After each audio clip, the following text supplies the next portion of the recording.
آج کون غیر حاضر ہے؟ بشارت صاحب ہی ہیں؟ بشارت صاحب نہیں، وہ اجازت دی ہوئی ہے، نہیں مت کر رہے ہیں اور ہاں وہ کر رہے ہیں. انہوں نے جو بنایا تھا نا، لسٹ بنائی تھی، اس میں صاف نظر آنے والے نقائص تھے. بہت سی اہم دوائیں جو ہم بتا چکے ہیں بیماریوں کے تعلق میں، وہ بیچ میں سے غائب تھیں. سچی نظر سے پتہ چل رہا تھا. میں بشار صاحب سے کہا تھا کہ آپ نے جو لسٹ بنائی ہے اس کے مطابق چیک کر کے تو ڈال دیں. صفحے تو نہیں لگ سکے اس پہ، مگر دواؤں کے نام آ جائیں گے، اسی میں پھر لوگ دیکھ سکتے ہیں. میرے ضائع کرنی پڑے گی. ہاں چلیں پھر. آپ کہاں میرا کاغذ وغیرہ؟ آپ کی صحت ٹھیک لگ رہی ہے پہلے سے ماشاء اللہ؟ ہیں باقی آگے جو امپروومنٹ ہوئی تھی، جو بہتری ہوئی تھی، وہ آگے ٹھہر گئی ہے اب یا جاری ہے؟ بس میں یہ رات کو جو میں نے بلڈ پریشر چیک کیا تھا تو وہ 96/159 تھا. الٹا ہو گیا؟ سوری، بہت خطرناک ہے، تو بہت خطرناک ہے.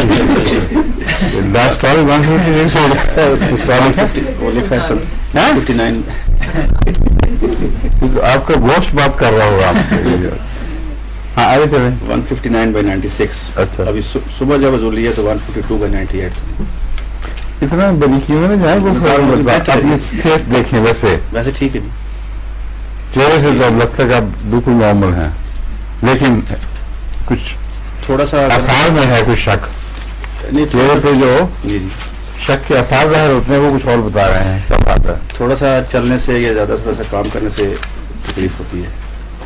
وہ تو انجائنا پریکٹس ہو چکا ہے، آپ کو معلوم ہوتا ہے. ہاں، اور کھانے کے بعد چلنے سے زیادہ ہوتی ہے. جی اب تو پھر یہ تو آہستہ آہستہ ٹھیک ہوگا جب ڈیزالو ہوگا پلاٹس وغیرہ. جی جی لیکن وہ جو ہر وقت تکلیف دے رہا تھا وہ تو نہیں دیتا. نہیں جی بس اتنا کافی ہے سر. جی جی کھاتے رہیں مستقل اور کریٹیکس نہ چھوڑیں، بہتر جی. کیونکہ وہ 2 سال لگیں گے آپ کو اس میں. اچھا مگر کریٹیکس میں یہ خوبی ہے کہ 2-3 سال کے اندر وہ ریورس کر دیتی ہے پروسیس کو.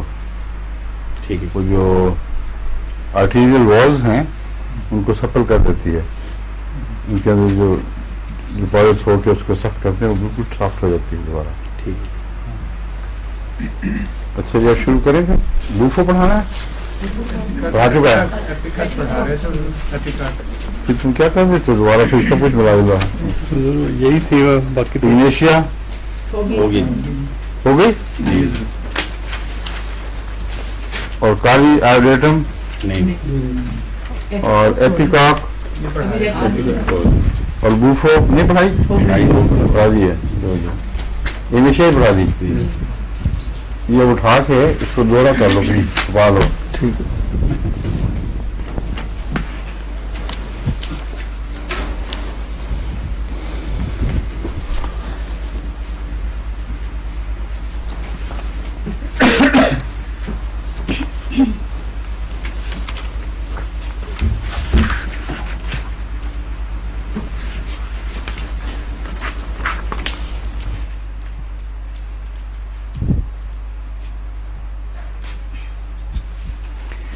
اس کے جریان خون کے متعلق میں آپ کو بتا رہا تھا، شریپیکاک کے متعلق، کہ یہ اسپرٹس میں آتے ہیں اور متلی ضرور ہوتی ہے ساتھ اس کے. جس جریان خون میں متلی ہو اور وہ اسپرٹس میں آئے اور پھر رک جائے، یہ خاص نشانی ہے ایپیکاک کی. اس میں فوری طور پر خدا تعالیٰ کی فضل سے شفا دیتی ہے. اور اس کے جو رحم سے خارج ہونے والے خون کے انداز ہیں وہ نسبتاً زیادہ تفصیل سے زیر بحث آنے چاہیے.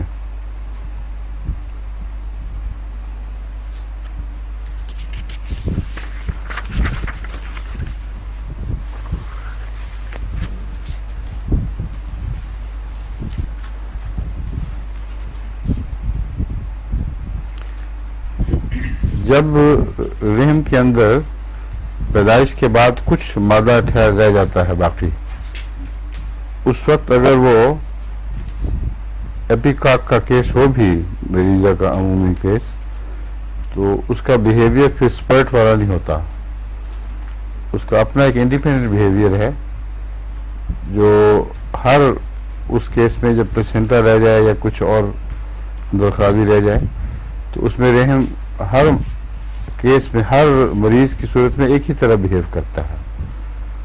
اس میں انفیکشن ہوتی ہے، اس میں بخار چڑھنے کا خطرہ ہوتا ہے، بعض دفعہ کانسٹنٹ ہلکی ہلکی بلیڈنگ ہو جاتی ہے، اور پھر متلی ہو یا نہ ہو یہ الگ بحث ہے. اس کا علاج اس کے ذریعے ہونا چاہیے، اور اگر متلی ہو اور سپرٹس میں بھی ہو بلیڈنگ تو ضروری نہیں کہ ایپیکاک اس کو کیئر کر سکے. اس لیے وہ جو خاص کیس ہے اس میں اصل علاج ہے فوری طور پر پیروجنم اور سلفر، اور نمبر 2 سلیشیا. اس کے بعد اگر یہ پورا فائدہ نہ دے تاکہ وہ صفائی کرے کیس کی، اور پھر اگر علامتیں رہ جائیں اس میں متلی خون وغیرہ نکلنا ہو پھر آپ ایپیکاک کی طرف واپس آ سکتے ہیں. کیونکہ اس میں بعض دفعہ میں نے دیکھا ہے کہ ایپیکاک کا اگر کیس نہ بھی ہو تو وہ بلیڈنگ کانسٹنٹ نہیں ہوتی. بعض عورتیں بتاتی ہیں کہ جب وہ موومنٹ کرتی ہیں تو اس وقت بلیڈنگ ہوتی ہے، جب وہ ریسٹ کریں تو اس وقت رک جاتی ہے. تو ایک عام ہومیوپیتھی یہ نہ سمجھ لے کہیں تاثر سے کہ اسپرٹس میں ہے، اور رنگ بھی اس کا ایپیکاک سے مل رہا ہوتا ہے، بسا اوقات متلی بھی ہو رہی ہوتی ہے، اور ضروری نہیں کہ بخار چڑھ جائے. بخار اس کے آخری سٹیجز میں چڑھتا ہے، جبکہ اس کا جو تعفن کا مواد ہے وہ خون میں مل جائے تب بخار چڑھتے ہیں. اور بخار جب چڑھتا ہے تو وہ بہت تیز ہوتا ہے، یہ بھی یاد رکھنے کے لائق ہے، اور ریونگ ضرور ہوتی ہے اس میں. ایسی عورتیں پھر بڑا سخت ریو کرتی ہیں، اور اگر اس کو صحیح علاج فوراً نہ کریں تو کئی دفعہ بلکہ اکثر صورتوں میں جہاں یہ فوری علاج مہیا نہ ہو یا آپریشن کے ذریعے صفائی نہ کی جائے ایسی مریضہ مر جاتی ہے، کیونکہ اس کی انفیکشن بہت زہریلی اور گہری ہے. تو پیروجنم اور سلفر کو ایسے موقع پہ یاد رکھیں. ایپیکاک جیسی دوائیں وہاں اس وقت کام نہیں آئیں گی.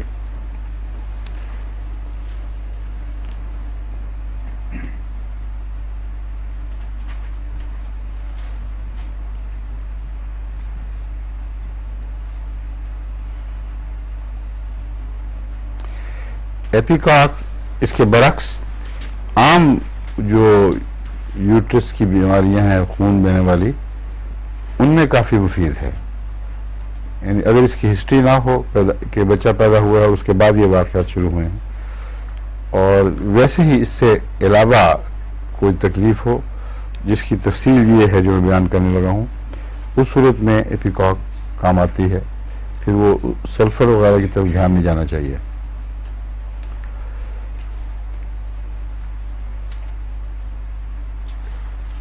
ایک چیز یہ ہے کہ بعض دفعہ یوٹرس سے کانسٹنٹلی اوزنگ ہو رہی ہوتی ہے، مگر اسپرٹ آتا ہے اور پھر رک جا کے پھر کانسٹنٹ، تو یہ بھی ایپیکاک کا کیس ہے.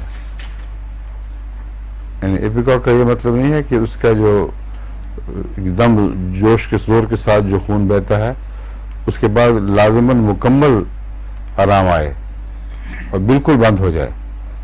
عام باتوں طور پر یہی ہوتا ہے، مثلا دانت کی بلیڈنگ، گلے کی بلیڈنگ، لنگز کی بلیڈنگ، ان میں ایپیکاک اسی طرح بہیو کرتی ہے. لیکن یوٹرس کی بلیڈنگ میں خون کا جریان کلیتاً رک جانا لازمی نہیں ہے. سمجھ گئے؟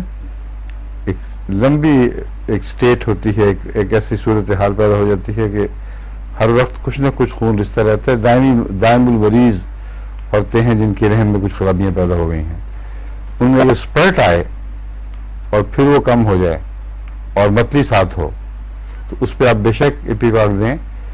یہ اتنی گہری ضرور ہے کہ ایسے کیس کو خدا تعالیٰ کی فضل سے پوری طرح سنبھال لے. سمجھیں؟ ایپیکاک کو ہم عام طور پر سمجھتے ہیں بالکل عارضی اثر کی دوا ہے، اتنی کمزور نہیں ہے. جہاں اس کی علامتیں ملتی ہوں وہاں گہرا اثر بھی رکھتی ہے. اس کے ساتھ کمزوری بھی بہت ہوتی ہے، یہ بھی یاد رکھنا چاہیے.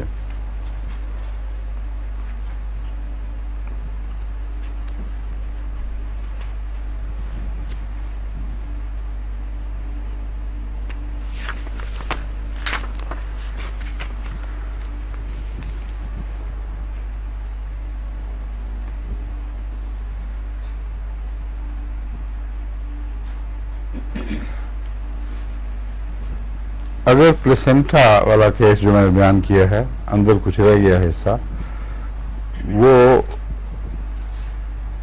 صاف بھی ہو چکا ہو اور پھر بھی بلیڈنگ رہے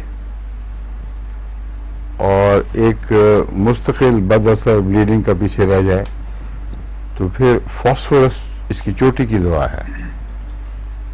ایک دفعہ انجری پیدا ہو گئی, ایک دفعہ رجحان شروع ہو گیا پلیسنٹا ریٹین ہونے کی وجہ سے, پھر آپ نے صفائی بھی کر لی.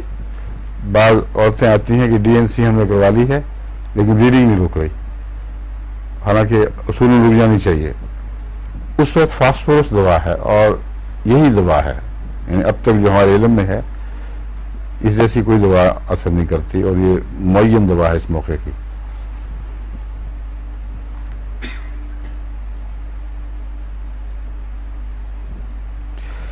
اگر گرمی ہو طبیعت میں اور سیاہی مائل اخراج ہو اور طبیعت میں گرمی جیسا کہ بیان کیا شدید ہو, انسان بالکل کپڑا نہ لے سکتا ہو, تو پھر کون سی دوا ہے؟ بالکل ٹھیک ہے, کافی زبانی یاد ہو گیا آپ کو ماشاءاللہ. اب تو بجا آواز صاحب نے کہا سیکیل. اور اگر سخت درد ہو کمر میں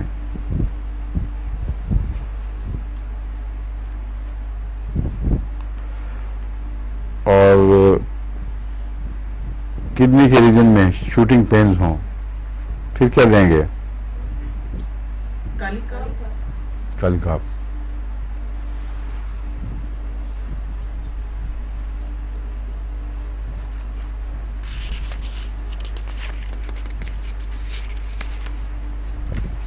کالی کاپ کے علاوہ کولوفائلم بھی زیر نظر رہنی چاہیے. اس میں لکھا تو نہیں ہوا مگر میرے تجربے میں ہے.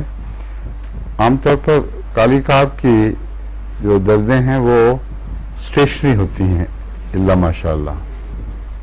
ان کی جو حرکت ہے اگر وہ زیادہ تر ہوگی تو اوپر سے, کمر سے اوپر اور پھر نیچے تھوڑی سی حرکت نیچے یوٹرس کی طرف, مگر عام طور پر کالی کاپ کے مزاج میں کھڑی دردیں ہیں اور اس میں برننگ بھی پائی جاتی ہے. لیکن اگر یہ شوٹنگ دردیں ہوں اور وہ نیچے کی طرف اتریں اور باقی علامتیں وہی ہوں تو پھر اس میں کالی کاپ کی بجائے کولوفائلم بہت مؤثر دوا ہے.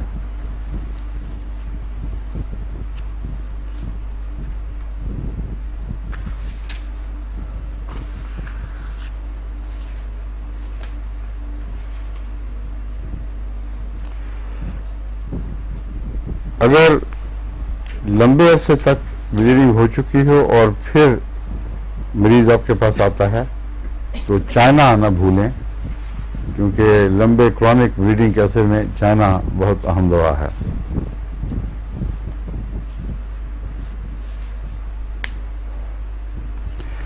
اب یہ کمپیریزن تھا, یعنی موازنہ مختلف دواؤں کا ایک ہی قسم کی بیماریوں میں. اب ہم واپس ایپیکاک کی طرف آتے ہیں.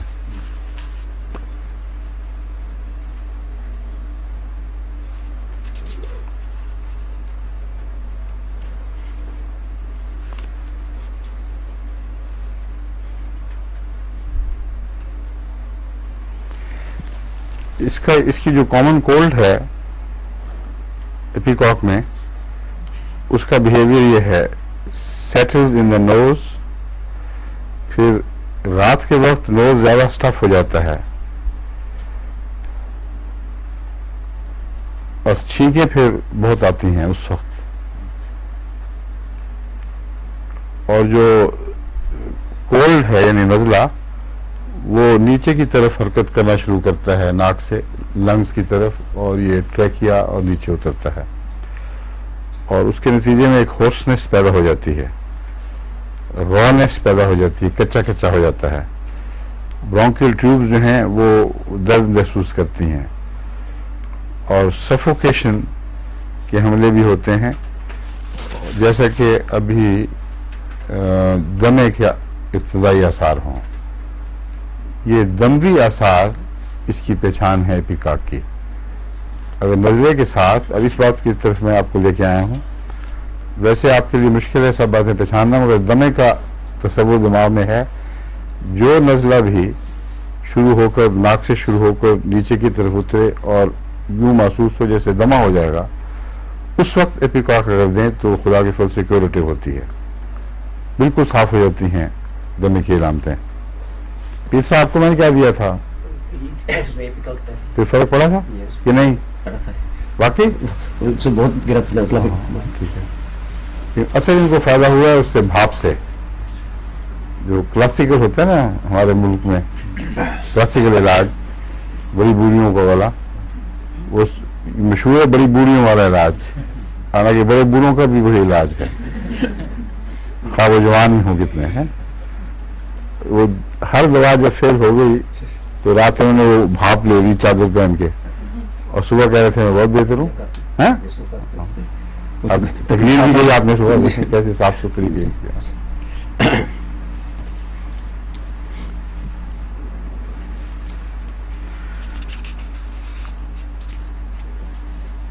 خلاصہ یہی ہے کہ اس کے نزلے ناک سے شروع ہو کر لنگ میں سیٹل ہوتے ہیں اور دموی کیفیت ضرور پیدا کرتے ہیں.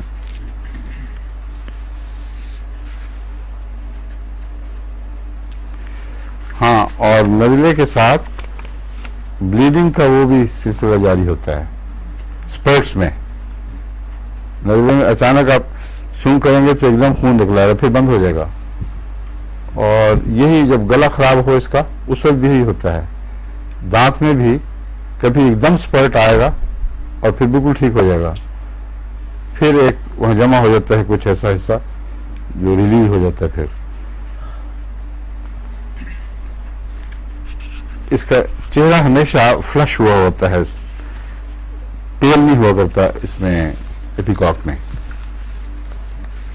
دمہ میں اگر پیل ہو جائے چہرہ تو وہ اور علامتیں کاربوویج، اینٹی امونیم ٹارٹ، اینٹی امونیم کروڈ وغیرہ. لیکن اس میں چاہے وہ غلط جھوٹی سرخی ہو لیکن فلشنگ سی ہوتی ہے ایپیکاک میں ہمیشہ.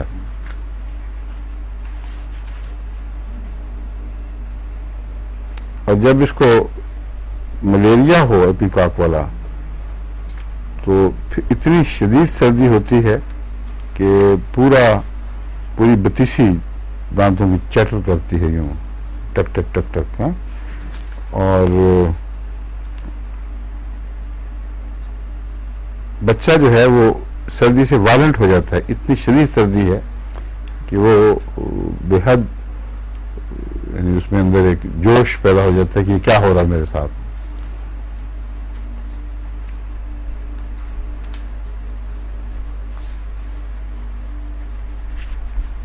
سارا جسم تھر تھر کانپتا ہے. یہ سردی اپنی ذات میں ایسی علامت نہیں ہے جو ضرور ایپیکاک کی طرف لے کے جائے، کیونکہ اکثر گردے کی انفیکشن میں بہت شدید سردی ہوتی ہے اور ملیریا سے بعض وقت کنفیوز ہو جاتا ہے انسان. اور ملیریا میں بھی مختلف ملکوں کے ملیریا میں مختلف علامتیں ہیں. بعض دفعہ افریقہ سے جائے ہوئے لوگ ہیں، ان کا میں نے دیکھا اتنی شدید سردی سے حملہ ہوتا ہے کہ لگتا ہے ساری چرپائی کانپ رہی ہے. پاکستان سے بھی بعض دفعہ کیسز آتے ہیں. تو ابتدائی سردی کے وقت تو عموماً اس کو صرف ڈھانپنا ہی چاہیے اور گرم پانی سپ سپ کے طور پر یعنی ایک گھونٹ گھونٹ دینا چاہیے، کیونکہ اس وقت کوئی ہومیوپیتھک علاج کام نہیں کرے گا بلکہ بعض دفعہ ایگراویٹ کر دیتا ہے. پھر اس عرصے میں پتہ بھی لگ جائے گا آپ کو کہ وہ انفیکشن گردے کی ہے یا کوئی اور بات ہے. تو ملیریا کی جب علامتیں ظاہر ہوں تو پھر میں آپ کو پہلے بتا چکا ہوں ملیریا کے علاج، اس کو دہرانے کی ضرورت نہیں. ایپیکاک بھی اس میں ایک بہت کارآمد دوا ہے.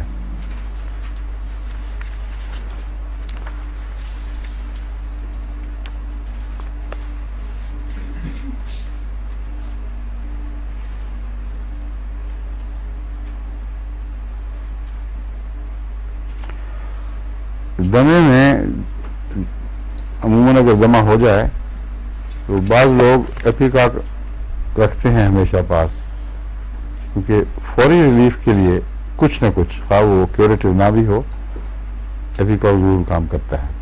ضرور نہیں، میں نے کسی حد تک. تو میں تو اس کے لیے اور سوچی ہوئی ہیں چیزیں اور وہ مفید دیکھی ہیں، مثلا وہ ہائیڈروفوبینم اور ہائیڈروسینک ایسڈ 200 میں، یہ خدا کے فضل سے فوری طور پر دمے کے بد اثر کو، اس کی تیزی کو ظاہر کر دیتے ہیں. اور بھی نسخے ہیں جو بنائے ہوئے ہیں، سلیم سے مل سکتے ہیں آپ کو، جی مل سکتے ہیں نا.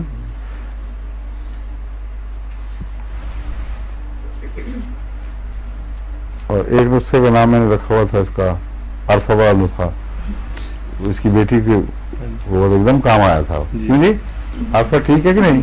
ہاں، ہر دفعہ اپنا نسخہ سوچنا چاہیے. اصل میں چند ٹکسالی کے نسخے جو ہیں وہ ناواقفوں کے لیے کام کے لیے بنائے جاتے ہیں. مجھے میرا تجربہ ہے کہ جو چھٹے کا نسخہ بھی ہے وہ مریض پر بدلتا ہے اور اس کے بھی مرض کے حملے پر بدلتا ہے. کچھ نہ کچھ اس میں آپ کو ترمیم کرنی پڑتی ہے. اس لیے جو ہماری شاگردیں ہیں جب یہ ایک نسخے کو فائدہ مند دیکھیں ٹیکسالی کی طور پر اسی کو استعمال کریں تو پھر ایک دم ناکام ہو جاتی ہیں. آج کل ہماری خواتین ماشاءاللہ بہت بڑی زبردست ڈاکٹرز بن رہی ہیں، ان سے مجھے رپورٹیں ملتی رہتی ہیں نا. تو میں پھر دوبارہ جب پوچھتا ہوں اور اس کیس کو مد نظر رکھتے ہوئے جو نسخہ تجویز کرتا ہوں وہ الگ فل سے کام کرتا ہے. ان کی بچی کو بھی کبھی کبھی ہوتا رہتا ہے اور وہ اس کو میں نے کہا تھا مجھ سے آگے سمجھائے مجھے خود، اسے سمجھایا، اس کے بعد اللہ کے فضل سے بالکل ٹھیک ہو گئی. دوسرے دن کام پہ چلی گئی تھی ہیں کہ نہیں؟ پھر نہیں ہوا دوبارہ کیا؟ ہم وہ چھٹی اس وقت دیجیے تم علاج کر رہی تھی. ہاں وہی اس کے بعد پھر نہیں نا رکی، مسلسل ٹھیک ہے اللہ کے فضل سے.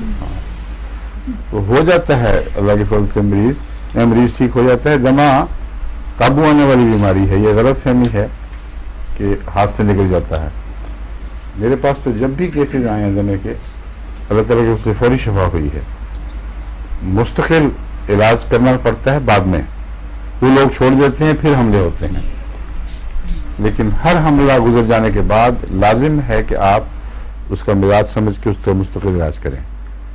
پھر شاذ کے طور پر کبھی معمولی سا ہو جائے تو ہو جائے، اور وہ بھی تب ہوتا ہے جب آدمی بے احتیاطی کرے، اور خاص طور پر لڑکیاں کھٹی چیزیں کھائیں یا وہ بہت ٹھنڈی چیز اور کھٹی چیز ملا جلا کے چاٹیں واٹیں، اس سے پھر ان کو ایک دفعہ نزلہ شروع ہو جائے پھر دمہ ضرور آ جائے گا بعد میں اگر ٹینڈنسی ہو. تو نزلے کو فوراً پکڑ لیا کریں. گلا خراب ہونے لگے اس کو فوراً پکڑیں، اور گلا پکڑنے یہ مراد نہیں کہ دبا دیں اس کا بیماری کو اس سطح پر فوراً قابو میں لے آئیں. ہوپنگ کاف کی بھی یہ مشہور دوا ہے. کیوں ہے ہوپنگ کاف میں مفید؟ ہوپنگ کاف میں کیوریٹو نہیں، وہ اسپیزم کی ٹینڈنسی اور چھل جانے کے نتیجے میں خون تھوڑے تھوڑے نکلتے ہیں، اس لیے دمے سے بھی اس کا مزاج ملتا ہے، اور جس کا دمے سے مزاج ملے اس کا کچھ ہوپنگ کاف سے بھی مزاج ملتا ہے.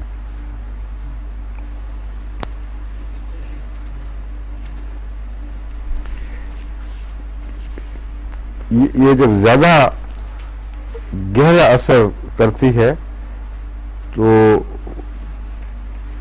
اللہ تعالیٰ کے فضل سے بہت خطرناک بیماریوں میں فوراً کام آتی ہے، لائف سیونگ بن جاتی ہے.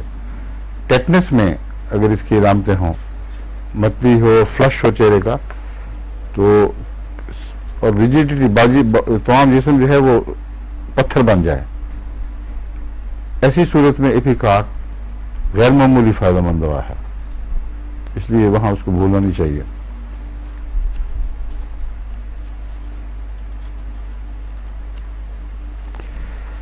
اور ایسے موقع پر عام طور پر ایک ہومیوپیتھ کا دماغ اس کی بیماری کی وائلنس، اس کی شدت کی وجہ سے بیلاڈونا کی طرف جائے گا، لیکن بیلاڈونا کام نہیں آئے گا، وہاں ایپیکاک کا کام ہے. وہ اس کا ٹیٹنس سے خاص تعلق ہے. ٹیٹنس کے اسپیزم میں سارا جسم سٹیف ہو جائے اور چہرہ فلش ہوا ہو تو بیلاڈونا کی طرف بھی دماغ ہو جاتا ہے، مگر پہلے ایپیکاک دیں.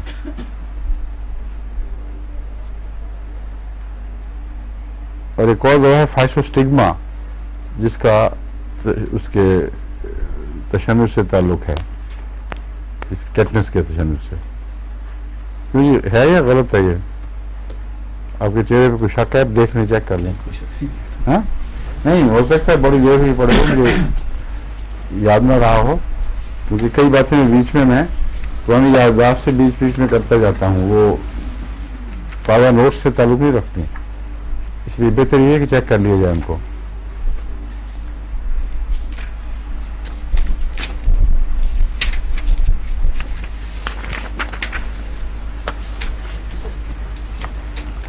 اگلی دوائی کہاں ہے اس کے بعد؟ ڈاکٹر صاحب کہہ رہے تھے کہ میں بھجواتا ہوں، لیکن پکڑو، میں جلدی گزارنا چاہیے. کالی آیوڈائڈ یہ اینٹی سورک بھی ہے اور اینٹی سفلیٹک بھی ہے. اس کا تعارف یہ ہے آگے. ہاں اینٹی سورک کیا ہوتی ہے؟ جلدی امراض، سورائسس سے سورا بنا ہوا ہے. اور اینٹی سفلیٹک ایسی بیماریاں جو سفلس سے مزاج میں مشابہ ہوں اور ہڈیاں کھا جائیں، السر آر پار اتر جائیں، اور بعض بار ناک کی ہڈیاں بھی بیٹھ جاتی ہیں بالکل، اور پھر دماغ پر بھی حملہ ہوتا ہے، اور رات کو یہ امراض زیادہ شدت اختیار کر جاتی ہیں. یہ عمومی مزاج ہے سفلس کا اور سفلس سے ملتی جلتی بیماریوں کا. تو سفلس تو آج کل نہیں ہے، مگر کسی زمانے میں کہیں نسل میں کوئی بد اثر آ گیا ہو، یا ویسے بھی بعض بیماریاں کسی گہری بیماری سے مشابہ ہو جاتی ہیں، تو اس لیے اس کو اینٹی سفلیٹک کہتے ہیں. مگر مراد یہ نہیں ہے کہ مریض کو واقعتاً سفلس ہوا ہے. بس کالی آیوڈائڈ بھی اینٹی سفلیٹک ہے، اینٹی سورک ہے، اور گرینڈولر اسٹرکچرز پر اور پیری پر اس کا بہت اثر ہے.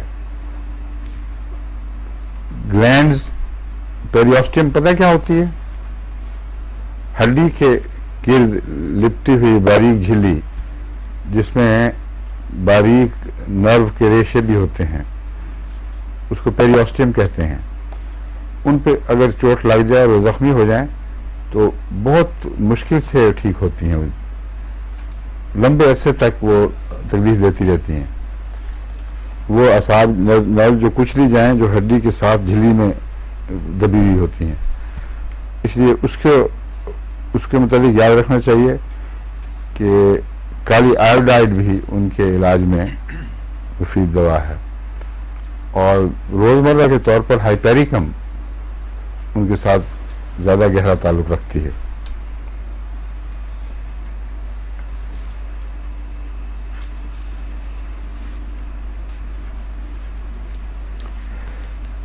اچھا، اس کا مزاج بھی آرسنک کی طرح سخت سردی محسوس کرنے والا، اور سورائنم کی طرح سخت سردی محسوس کرنے والا. آرسنک بھی آگ کے سامنے بیٹھنا پسند کرے گا، سورائنم کو بھی بڑی سخت سردی لگتی ہے. اور اسی طرح کالی کار بھی ٹھنڈا ہے، لیکن ٹھنڈ محسوس کرنے میں اور بھی بہت سی دوائیں ہیں. مثلا ہیپرسلف، وہ بھی بڑی سرد دوا ہے. مرکری کے اکثر مرکری والی جو دوائیں ہیں وہ سردی محسوس کرنے والی دوائیں ہوتی ہیں، ان کو گرمی سے فائدہ پہنچتا ہے. کالی آیوڈائڈ بھی انہی میں سے ایک ہے، اس کو شمار کر لیں.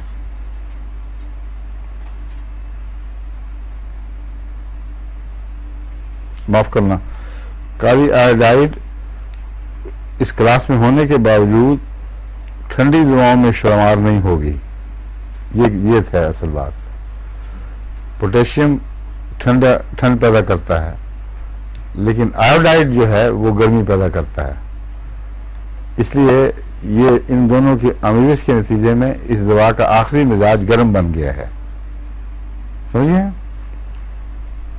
پہلی جو میں نے بات کی تھی وہ کینسل.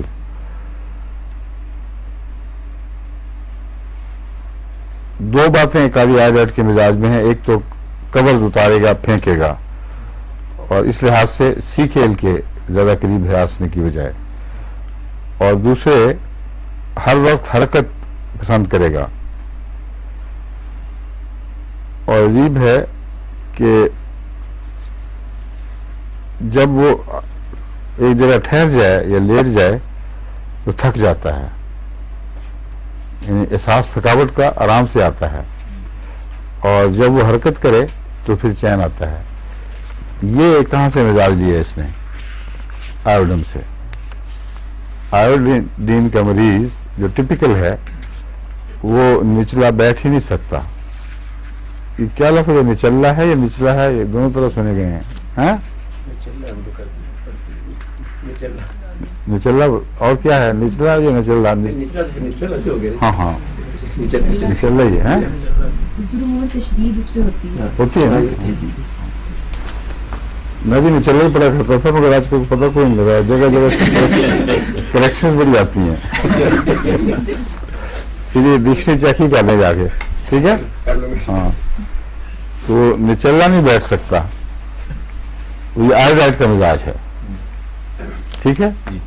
تو گرمی بھی اس نے آیوڈائڈ سے لی ہے، اور ہر وقت حرکت کا رجحان یہ بھی آیوڈائڈ سے لیا ہے، آیوڈین سے لیا ہے، کالی آیوڈائڈ نے.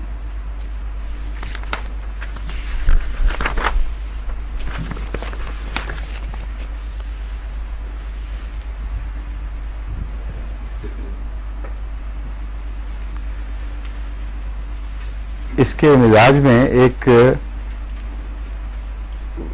کیموملا سے ملتی جلتی بات ہے، مگر اس سے مختلف ہے. کیموملا میں تو ایک مریض اپنی ذات میں الجھا ہوا اور بدمزاج ہوتا ہے کہ میں ٹھیک نہیں ہو رہا، میں تنگ آیا پڑا ہوں. یہ اظہار بچے سے ہوتا رہتا ہے، کبھی یہ کبھی وہ. اس لیے اس کو آپ کہتے ہیں اس کا بیڈ ٹیمپر ہے. مگر اس کے اندر جو بیڈ ٹیمپر ہے اس کا مزاج کچھ مختلف ہے. اس میں ظلم اور ہارشنس پائی جاتی ہے. کالی آیوڈائڈ کا جو اصل مزاج ہے، یہ ضروری نہیں کہ صرف انہی لوگوں میں کام آئے جن میں یہ مزاج ہو، مگر اگر آپ نے کانسٹیٹیوشنل علاج کرنا ہو، کسی مریض کو پہچاننا ہو، تو کالی آیوڈائڈ میں ظلم کا رجحان اور ہارشنس یعنی سختی کا رجحان اس کی طبیعت میں داخل ہوتا ہے. اور بعض ایسے مرد جن میں یہ رجحان پایا جائے، ان میں کالی آیوڈائڈ کچھ عرصہ کھلانے سے ان کی طبیعت میں فرق پڑتا ہے. اس لیے وہ عورتیں جو شکایت کے خط لکھتی ہیں ان کو چاہیے کہ کالی آیوڈائڈ ڈال رکھ لیں اپنے پاس، اور 1000 طاقت میں اس کو بتائے بغیر ان کو ایک بوتل پانی میں ملا کے پلا دیا کریں گلاس میں. تو اگر بتایا تو اور ان کو غصہ آئے گا، یہ تم نے ہم سے کیا کر رہی ہو. جب وہ نرم ہو جائیں پھر بتا دینا کہ یہ بات ہوئی تھی. ٹھیک ہے. کیونکہ ہے یہ بڑا گندا رجحان، اس کی وجہ سے گھر برباد ہو جاتے ہیں. بچے ماں باپ کے خلاف علیحدگیاں ہو جاتی ہیں، مگر وہ باز نہیں آتے. ایسے لوگوں کو کئی دفعہ نصیحت کروائی ہے جماعتوں کے ذریعے، لیکن وہ کچھ دیر اثر کرتی ہے. اس کا مطلب ہے کہ مزاج ٹھیک ہونا ضروری ہے، اور وہ ایک بیماری ہے جس کا علاج دواؤں سے ہوگا.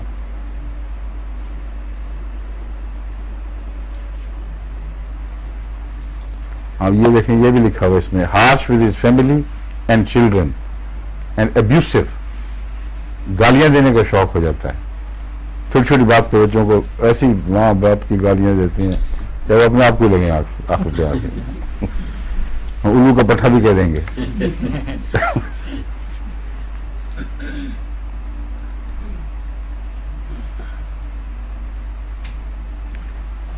اور باہر نکل کے ان کو ہوش آ جاتی ہے. اوپن ایئر اچھی لگتی ہے. اس لیے گھر میں نہایت خوفناک، اور باہر نکل کے ذرا ہوا لگتی ہے تو پھر کوئی تھوڑے سے نارمل بھی ہو جاتے ہیں، اور دوسروں سے زیادہ اتنا سلوک نہیں کرتے جتنا اپنے زیر نگی لوگوں سے کرتے ہیں ایسا سلوک.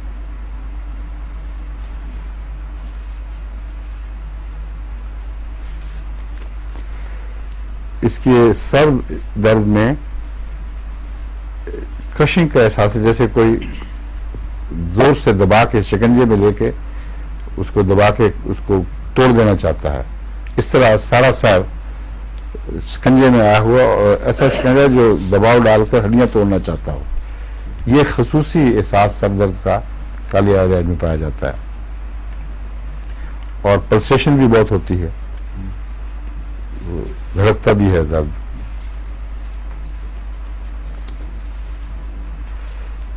اسی طرح بعض دفعہ لگتا ہے کہ چاقو چلائے جا رہے ہیں، کاٹنے والے درد اور پیس ہونے والے، چاقو گھونپا جائے جس طرح، اس طرح بھی درد ہوتا ہے.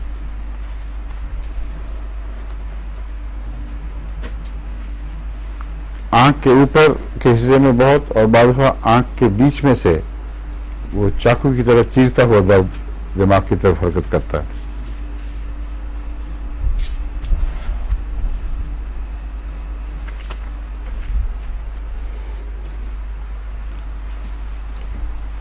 سر کے اوپر ایرپشنز بہت ہو جاتی ہیں، نوڈولر یعنی چھوٹی چھوٹی گانٹھیں جیسی بن کر، اور دوسری بھی السریٹو ایرپشنز یعنی السر بن جاتے ہیں، زخم بن جاتے ہیں، جو ایکسیما کے مشابہ ہوں گے، لیکن ویسے جسم میں ایکسیما دوسری جگہ نہیں ہوتا. سر کے اوپر خصوصیت سے اس کا حملہ ہے. اور جن کے سر میں یہ بیماری ہو ان کے بال اکثر گرتے ہیں، اور اس معاملے میں ان کا رنگ بھی جلدی بدلتا ہے. تو کالی آئیڈائڈ کے مریض کے سر میں اگر پھنسیوں کا رجحان ہو تو بال گریں گے بھی جلدی اور رنگ بھی بدل لیں گے.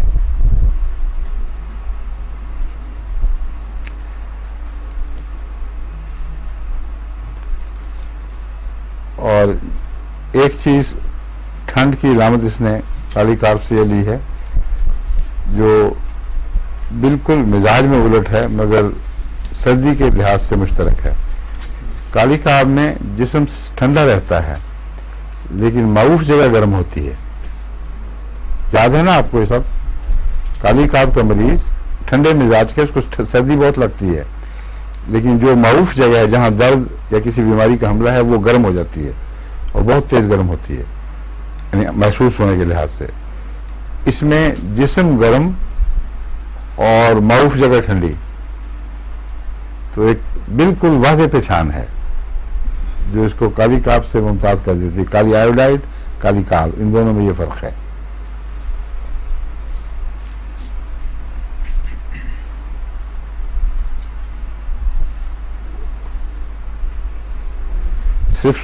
سفلٹک آئرائٹس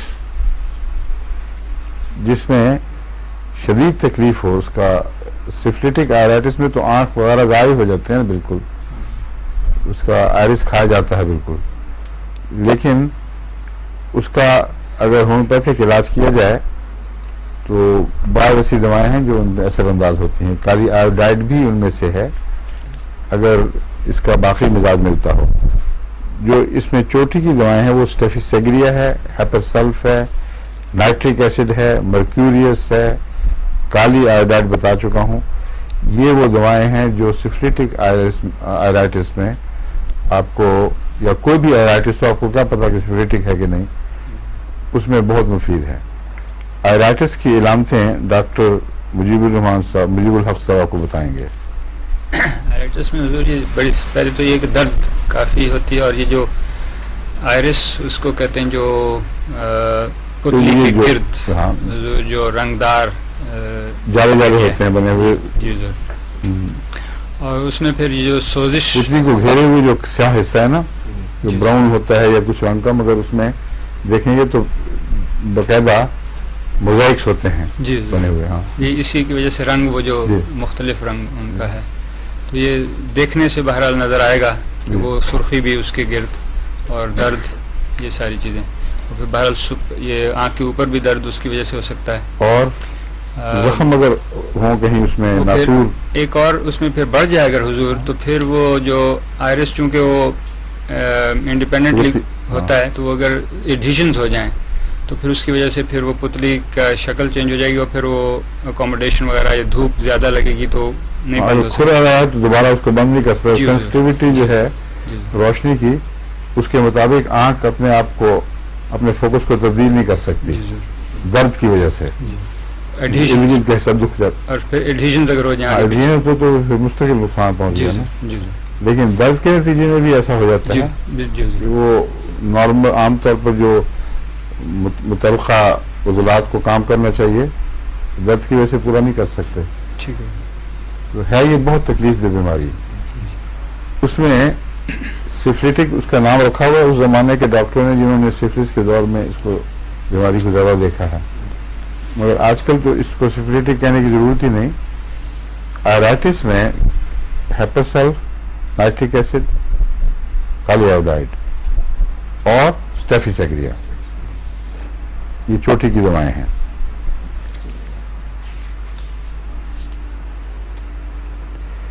اس کے ناک اور گلے سے جو ڈسچارج ہیں جو مواد نکلتے ہیں وہ اکثر سبزی مائل اور سخت بدبودار ہوتے ہیں.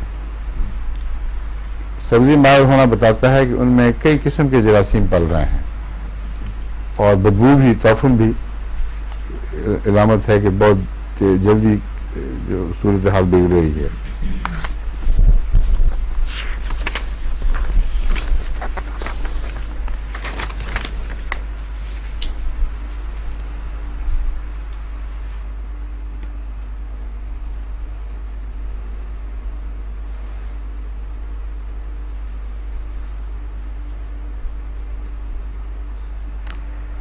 آنکھ کو چھپر پلٹ کے دیکھیں تو وہاں بیگی چھوٹے چھوٹے پانی کے بیگ سے بھی نظر آتے ہیں.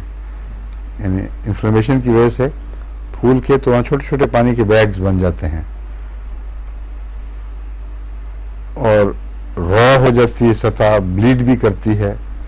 تو آنکھ کا چھپر الٹنے پہ کافی خوفناک نظارہ دکھائی دے گا. اس کو کنجکٹیوائٹس کہتے ہیں ویسے. جی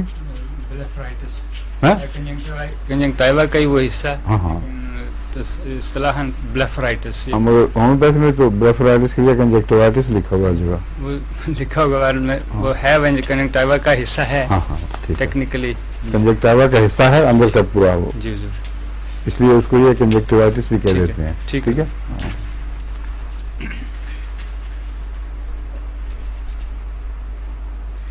گاؤٹ میں بھی مفید ہے یہ مگر وہی علامت کے چلتے پھرتے کچھ سکون ملے بیٹھیں تو تھک جائیں جو عموماً گاؤٹ میں برعکس ہوتا ہے. بیچارے چل نہیں سکتے ذرا بھی حرکت کرنے تکلیف بڑھ جاتی ہے.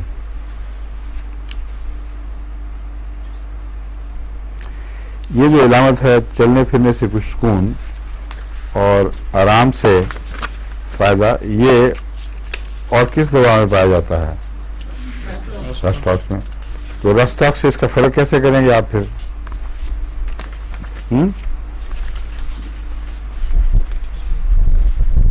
رسٹاکس دے دیں خالی دے دیں کہ کوئی اور بات ہوگی؟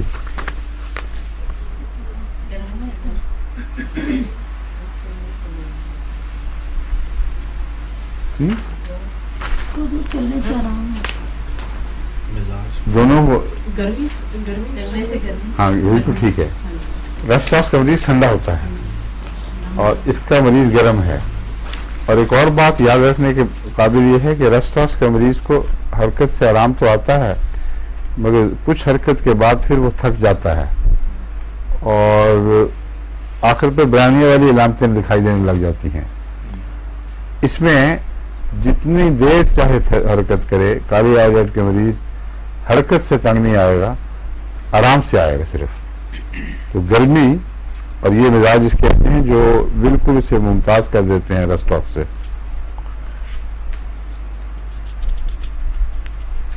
اور ناک میں پرانا وہ زخم سا بن جائے نزلے کا جس میں سے شدید بدبو آئے جیسا کہ میزیریم کی نشانی ہے وہ کالی آئیڈائڈ میں بھی پایا جاتا ہے.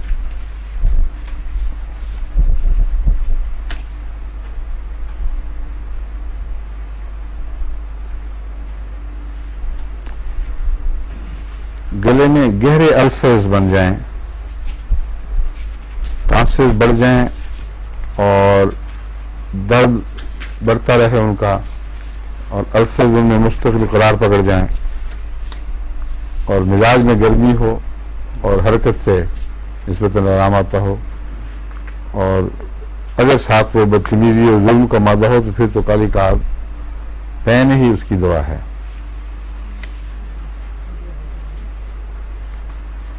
بعض لوگوں کی زبان کے نیچے السر بنتا ہے اور اس کی جڑ میں درد اٹھتا ہے، اور اس میں بھی زبان کے نیچے کی جڑ کے قریب اس کے پہلو میں السر بننے کا رجحان ہے، لیکن یہ السر رات کے وقت زیادہ جوش دکھاتا ہے، دن کے وقت اتنا پتہ نہیں چلتا۔ اکثر زبان کے السر میں نے دیکھا ہے دن کے وقت زیادہ ہوتی ہے تکلیف، کیونکہ بولنے سے جو زبان حرکت میں آتی ہے تو معروف حصہ اس کا چھلتا ہے اور کناروں سے پھٹتا ہے، اس سے درد بہت بڑھتا جاتا ہے۔ لیکن خاموش بیٹھا رہے، نہ کھائے نہ پیے، تو پھر درد کو آرام آ جاتا ہے۔ کالی آئوڈائڈ میں یہ مزاج نہیں ہے۔ کالی آئوڈائڈ میں دن کو آرام اور رات کو وہ زبان کے نیچے یعنی اس کی جڑ کے زخموں کو زیادہ تکلیف ہو جاتی ہے۔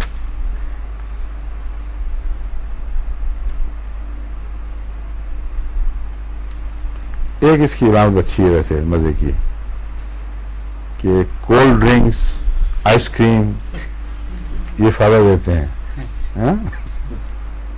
بچوں کو ان کے لیے اچھی چیز ہے یہ۔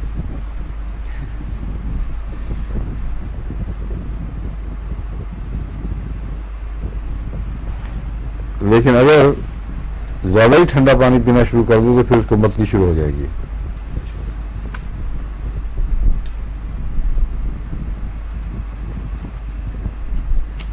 اور اس میں ہوا بڑی ہوتی ہے پیٹ میں،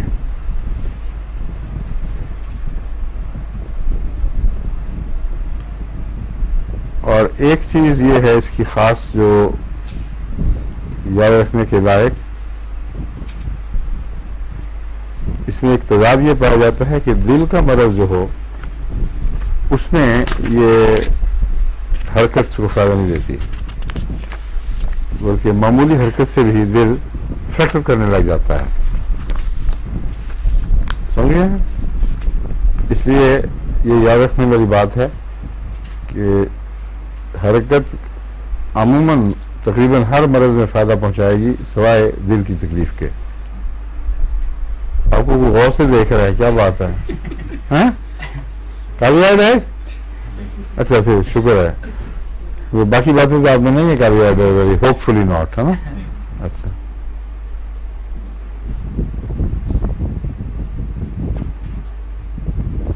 شیٹیکا بھی جس کو حرکت سے نسبتاً آرام ملتا ہو، اکثر تو شیٹیکا کو تکلیف ہی ہوتی ہے، مگر اگر آرام ملے تو اس میں یہ مفید ہے۔ اس میں پتھی بھی اچھلتی ہے، اور اس کی علامت بھی پسٹیلا سے ملتی ہے اس کی، کہ گرمی سے تکلیف، مگر پسٹیلا میں پیاس نہیں ہوتی، اس میں پیاس ہوتی ہے، اس لیے اس سے فرق پہچانا جائے گا۔ اور ابھی وقت ہے، میں ایک اور دوائی پڑھانی ہے آپ کو۔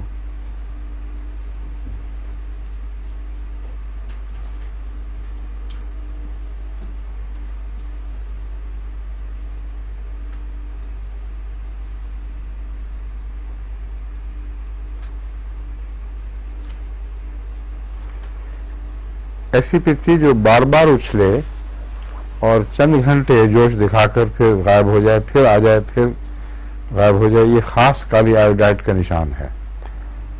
اور گرمی بہت لگتی ہے، یہاں تک کہ مریض سمجھتا ہے کہ بدن میں سے آگ نکل رہی ہے، لیکن ہاتھ لگانے پر وہ گرم نہیں ہوتا۔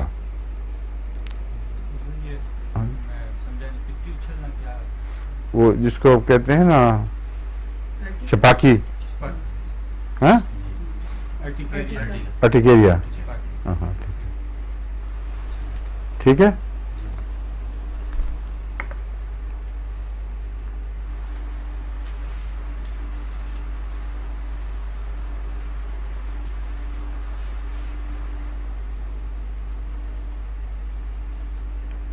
اس میں جو میں نے کہا تھا پتھی اچھلنا صرف ارٹیکیریا نہیں ہے، بلکہ نوڈیولز بن جاتے ہیں بعض دفعہ۔ چپاکی تو فلیٹ سے ابھار ہوتے ہیں جو بعض دفعہ بڑے بڑے ہو جاتے ہیں، بعض دفعہ نسبتاً چھوٹے ہوتے ہیں، لیکن یہ جو پتھی اچھلنے سے میرے ذہن میں یہ تھا کہ خواہ وہ چھپاکی جیسے ابھار ہوں، خواہ بعض نوڈیولز بن جاتے ہیں، اور وہ ان میں یہ بھی رجحان ہو جاتا ہے کہ زیادہ دیر رہیں تو پھر وہ مستقل زخم سے بن جائیں گے. تو یہ جو کالی آیوڈائڈ ہے اس کا دونوں جگہ برابر اثر ہے. بس جی کالی آیوڈائڈ ختم. اب اگلا کیلکیریا آیوڈائڈ. کالی آیوڈائڈ کے بعد کیلکیریا آیوڈائڈ اچھا مضمون رہے گا اور ہے بھی چھوٹا سا.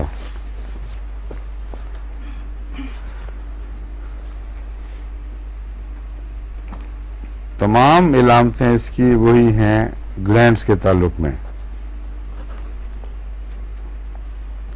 گلینڈز کو یہ کچھ موٹا کر دیتی، سجا دیتی ہے یہ کیلکیریا آیوڈائڈ. کالی آیوڈائڈ میں بھی گلینڈز پھولتے ہیں، لیکن اس میں 2-3 اور باتیں ہیں جو خاص طور پر کام آنے والی ہیں. ایک تو یہ کہ جب لڑکیاں جوانی کی عمر میں پہنچیں اور پھر تھائرائڈ پھول جائیں، اس وقت کیلکیریا آیوڈائڈ کو نہیں بھولنا چاہیے. سمجھے؟ کیلکیریا کا تعلق اس دور سے خصوصیت سے ہے. میں نے آپ کو کیلکیریا فاس میں بھی پڑھایا تھا. یعنی جب بچیاں بچپن کی حالت سے جوانی میں تبدیل ہو رہی ہوتی ہیں تو ان کو بعض عوارض لاحق ہو جاتے ہیں. ان میں اگر یہ گلر پیدا ہونے کا یعنی تھائرائڈ گلینڈ کے سوجنے کا رجحان ہو تو بلا تاخیر ان کو کیلکیریا آیوڈائڈ دیا جائے. اور یوٹرین فائبروائڈز بھی پیدا ہو جاتے ہیں اس میں. اور ایک اور عام طور پر ملنے والی بچوں میں بھی بیماری ہے، بڑوں میں بھی ملتی ہے، پالیپائی آف نوز اینڈ ایئر. ناک میں جو اندر کی جھلیاں ہیں وہ تھوڑی سی ڈھیلی ہو کر پھول جاتی ہیں، جیسے جلد لیوی کی چھوڑ جائے تو پھول جاتی ہے، اس طرح وہ اوپر سے وہ تھیلے سے بن جاتے ہیں. چھوٹی چھوٹی تھیلیاں جو سانس کے میں دشواری پیدا کرتے ہیں، دقت پیدا کرتے ہیں. ٹھیک ہے ڈاکٹر صاحب جی. ان تھیلیوں کے نتیجے میں اگر یہ رجحان مستقل ہو جائے تو عمر کے ساتھ انسان خراٹے زیادہ لینے لگتا ہے، اور اگر یہ پالپ نہ بھی ہوں تو بنیادی رجحان ایک ہی ہے. اس لیے ایسی صورت میں اگر کیلکیریا کارب پر نظر رہے اور ایسی دواؤں میں جو جلد کو پھولنے اور پھیلنے سے روکتی ہیں تو بہت حد تک ان تکلیفوں سے آرام رہتا ہے. ایک مرچ بھی ہے اس میں، کیپسیکم جس طرح جلد کی ٹون خراب کر دیتی ہے اور پھلا دیتی ہے، میوکس میمبرین پر بھی اثر کرتی ہے اسی طرح. تو اس لیے کیپسیکم، کالی آیوڈائڈ وغیرہ ان دواؤں کو، ان رجحانات کو روکنے کے لیے استعمال کرنا چاہیے.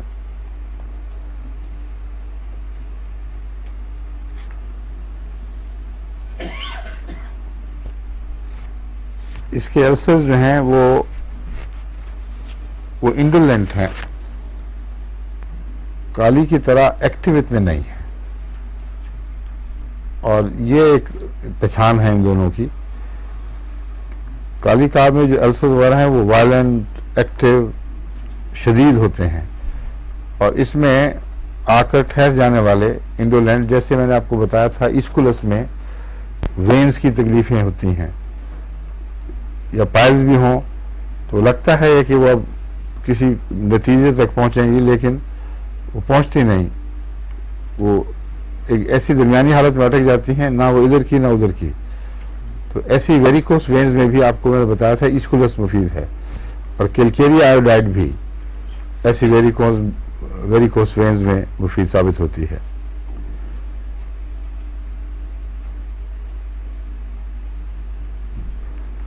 اور اس کے جو جلدی امراض ہیں ان میں عموماً تانبے کا رنگ دکھائی دیتا ہے. اگر جلدی امراض میں بعضوں کا تو مجھے یاد ہے ربوہ میں بعض ملا کرتے تھے لوگ، اتنا نمایاں تانبے کا رنگ ان کی جلدی امراض میں تھا کہ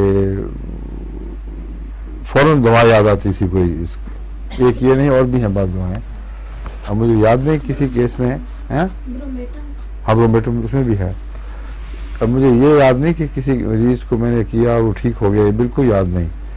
مجھے یہ یاد ہے کہ بعض مریضوں میں مجھے یہ رنگ نمایاں طور پر محسوس ہوا کرتا تھا کہ وہ کاپر کلرڈ ہو جاتے تھے. تو کلکیریا آئیوڈائڈ میں بھی کاپر کلر پایا جاتا ہے، اور غالباً نائٹرک کمپاؤنڈز میں بھی یہ پایا جاتا ہے، اور برومیٹم میں، کالی برومیٹم میں یا خالی برومائڈ میں، کالی برومیٹم میں، اس میں بھی پایا جاتا ہے.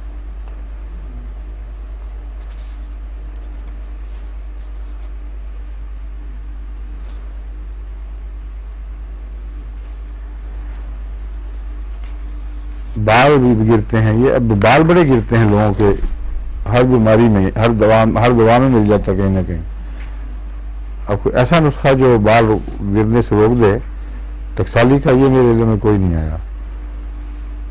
ہر مرض کی پہچان کے بعد پھر بال کو گرنے سے روکنے کی کوشش کرنی چاہیے، ورنہ کوئی ٹکسالی کا ایسا نسخہ نہیں. بعض لوگ ایسڈ فاس تجویز کرتے ہیں، اگر ایسڈ فاس دینا ہو تو آرنیکا اونچی طاقت میں دیں اور پھر ایسڈ فاس 30 میں دے کے دیکھیں، یا پھر پکرک ایسڈ بھی مفید ثابت ہو سکتا ہے، گریفائٹس بھی بعض صورتوں میں. مگر کبھی کوئی ایسا نسخہ نہیں میں نے دیکھا، ایسی دوا نہیں دیکھی جو بالعموم دی جا سکے. اس لیے بالوں کو گرنے سے روکنے کے لیے محنت کرنی پڑے گی، دوا ڈھونڈنی پڑے گی. استیلاگو بہت چوٹی کی دوا ہے اس میں سے، لیکن وہ سارے سر پر اثر انداز ہو جاتی ہے. کوئی ایسی بیماری ہے جس کے نتیجے میں بعض وقت پورا سر ایک دم گنجا ہو جائے گا.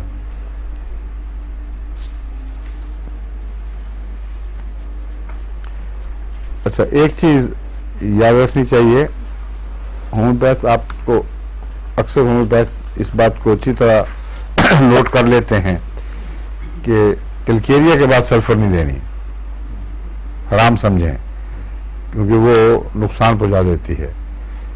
لیکن کلکیریا آیوڈائڈ کے بعد سلفر آیوڈائڈ بہترین کام کرتا ہے، اس لیے اس میں بیچ میں کوئی دوسری دوا داخل کرنے کی ضرورت نہیں ہے. سمجھے؟ عام طور پر کلکیریا، لائکوپوڈیم، سلفر، کلکیریا، یہ چکر چلتا ہے. لیکن کلکیریا آیوڈائڈ کے بعد سلفر آیوڈائڈ کی ضرورت پیش آتی ہے، اس لیے صرف یہ اجازت کی بات نہیں. ایک کیس جو کلکیریا آیوڈائڈ سے کچھ سنبھلا ہے لیکن اپنے منطقی نقطہ عروج تک نہیں پہنچ سکا، آخری وقت تک اس کو شفا نہیں ہو سکی، اس کے لیے کلکیریا سلف استعمال کرنا ہوگا.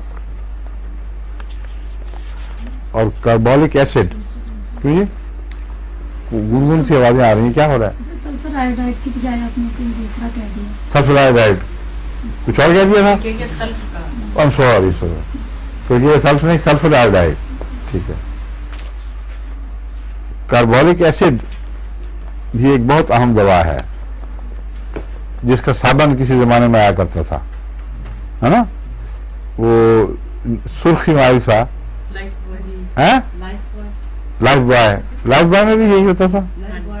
اچھا اچھا اچھا، تمام ہسپتالوں میں، تمام ڈاکٹروں کی ڈسپینسریز میں وہ پڑا ہوتا تھا صابن.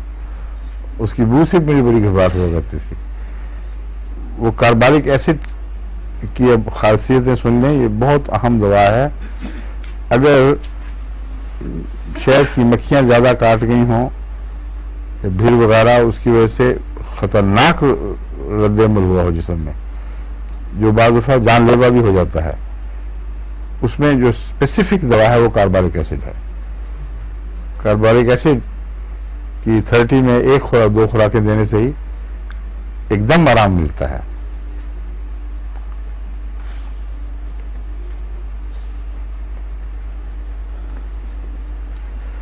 اور اس میں جو احساسات میں فرق پڑتا ہے وہ یہ ہے کہ سونگنے کی قوت غیر معمولی تیز ہو جاتی ہے.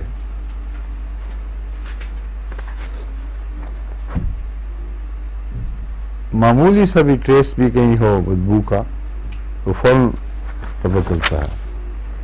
یہ مصیبت مجھے بھی ہے مستقل، مگر کاربالک ایسڈ کا کیس نہیں ہوئے سے میں معمولی سے بھی کہیں بو ہو دوسروں کو آنی بھی ہوتی تو میں کہتا ہوں ہے، پھر نکلاتی ہے جگہ کوئی. اور یہ حضرت مسلم موت کو بھی بڑی تیز تھی سینس، قوت شامہ حضرت مسلم موت کی غیر معمولی تیز تھی. اس وجہ سے گھروں میں یہ مصیبت پڑی ہوتی تھی، ذرا بھی کہیں کوئی بو کی سورس ہو جائے تو تلاش کر کے اس کو صاف کرنا پڑتا تھا. اور اس کے جو درد ہیں وہ شدید بھی ہیں اور اچانک بھی، لیکن اچانک آتے اور اچانک چلے جاتے ہیں.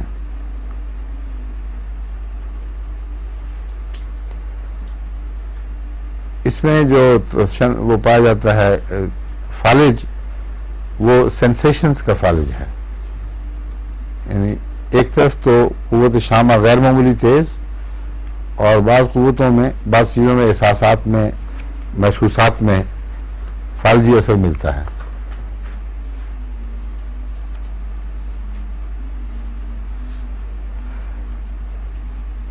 اور بعض جگہوں پر لگتا ہے کہ ربڑ کا بینڈ چڑھا ہوا ہے ہتھیلی میں یا کان پر یا آنکھ کے اوپر، کسی جگہ محسوس ہوگا کہ ایک بینڈ سا باندھا ہوا ہے. یہ اس کی خاص علامتوں میں سے محسوسات کے تعلق میں یہ معلوم ہوتا ہے.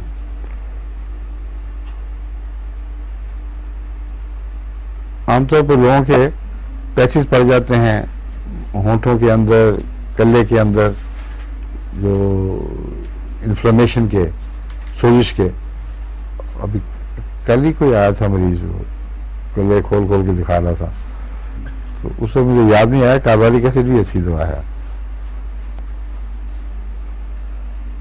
ریسا نے نہیں دکھایا تھا کہیں؟ پکی بات؟ اچھا اچھا.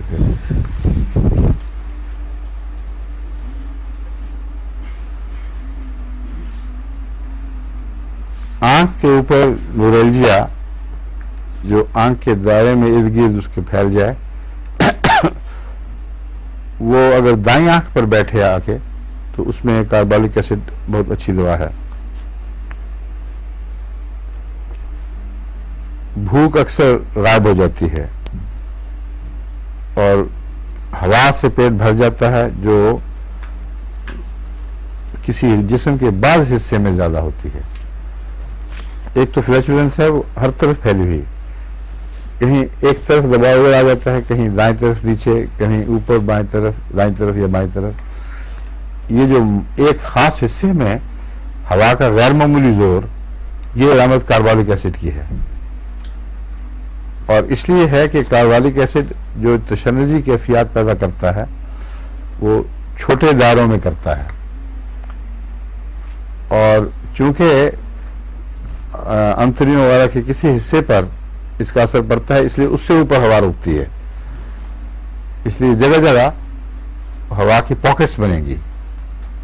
اس صورت میں کاربالک ایسڈ کو یاد رکھنا چاہیے.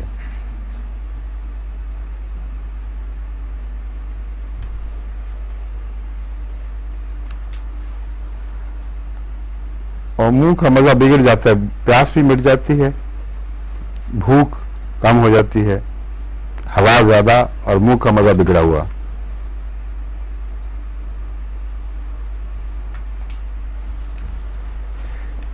کانسٹیپیشن بھی اس میں بڑی سخت ہوتی ہے، اور ڈائریا بھی. اور ڈائریا میں ڈائریا بدبودار ہے، اور اگر قبض ہو تو سانس بڑا بدبودار ہو جاتا ہے. اس کا مطلب یہ ہے کہ اس کے اندر تعفن کا بہت مادہ پایا جاتا ہے.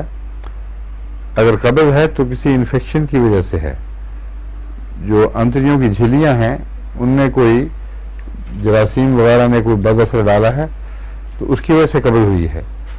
اور جو کچھ بھی مادہ ہے وہ قبض کے نتیجے میں باہر تو نکل نہیں سکتا، وہ خون میں جذب ہو کر پھیپھڑوں تک پہنچتا ہے. بس یہ خاص علامت یاد رکھیں. ایک مریض کا مجھے یاد ہے، اس نے قبض کا مجھے بتایا تھا، تو کافی فاصلے سے منہ سے بدبو کے بھپکے اٹھ رہے تھے. تو اس وقت مجھے یاد نہیں آئی کاربالک ایسڈ. اب پڑھ کے مریض یاد آ گیا. کئی دفعہ ایسا ہوتا ہے، مریض دیکھ کے دوا یاد نہیں آتی، دوا دیکھ کے مریض یاد آ جاتا ہے. وہ ذرا لیٹ ہو گیا. اگلی دفعہ یاد رکھیں آپ بھی.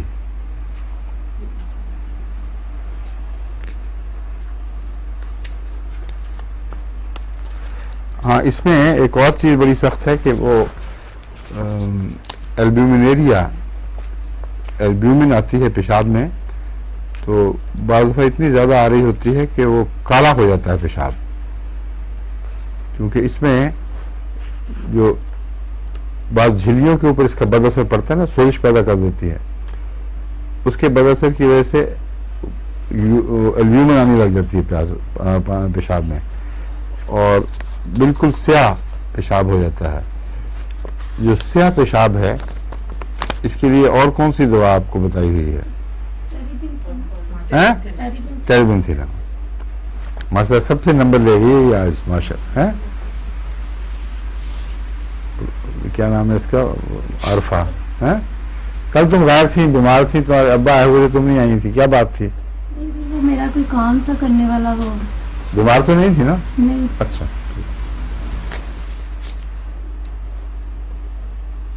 اب سب نے جا کے لڑکیوں نے اپنی کاپیاں دیکھنی ہیں، عورتوں نے سب نے یاد کرنے کے لیے اگلی دفعہ کے لیے، عرفہ ان کو بیٹ نہ کر سکے۔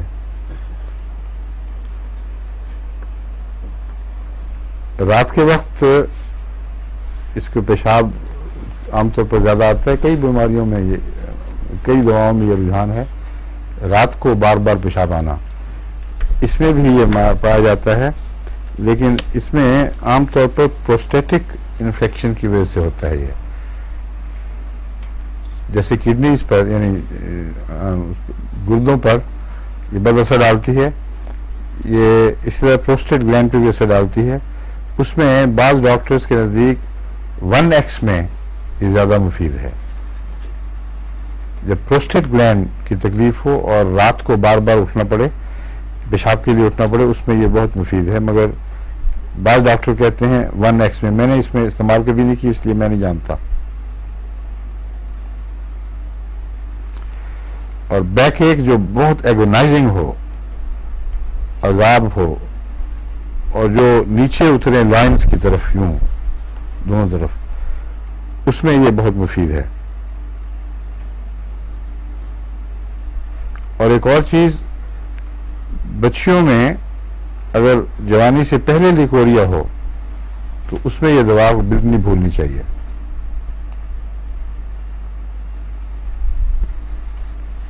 اور کریمپس پاؤں میں، ٹانگوں میں خاص طور پر،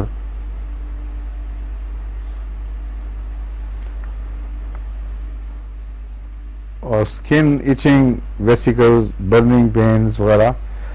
آخر پہ اس نے چھوٹا سا لکھا ہوا ہے اینٹیڈوٹس بی سٹنگز، حالانکہ میں نے جو دیکھا ہے اتنی عجیب دوا ہے، اتنی مؤثر ہے، طاقتور ہے، اس کو ہائی لائٹ دینی چاہیے تھی۔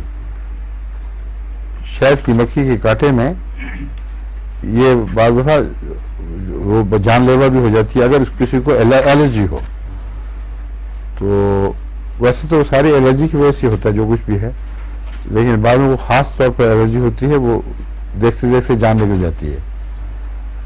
تو یہ اگر موجود رہے، میرے ڈبے میں ہمیشہ رکھی ہوتی ہے، اسی لیے ایک خوراک سے ایک دم مجھے کیا کہاں کی درد اور جلن واپس جاتی ہے اس جگہ کی طرف سے جہاں سٹنگ لگا ہے، جہاں اس کا ڈنگ لگا ہے، تو اس نے ڈنگ نے اس کو سب کو واپس کھینچ لیا ہے، وہاں سے ریڈیٹ کر رہی ہوتی ہے نا، اور وہاں آ کے باہر نکل گئی، چھٹی ہوئی، اور ساتھ ہی میری بھی چھٹی ہوئی۔ السلام علیکم۔ آپ کو کافی دوائیاں پڑھا دی ہیں آج میں نے، اب تم فرض اگلے کی تیاری کرو۔ ہاں اس سال میں تو شاید مشکل ہو ختم ہونا، مگر کوشش کریں گے جلدی جلدی ختم کریں۔ یہ الگ کر لو، اس کو الگ کر لو۔ السلام علیکم۔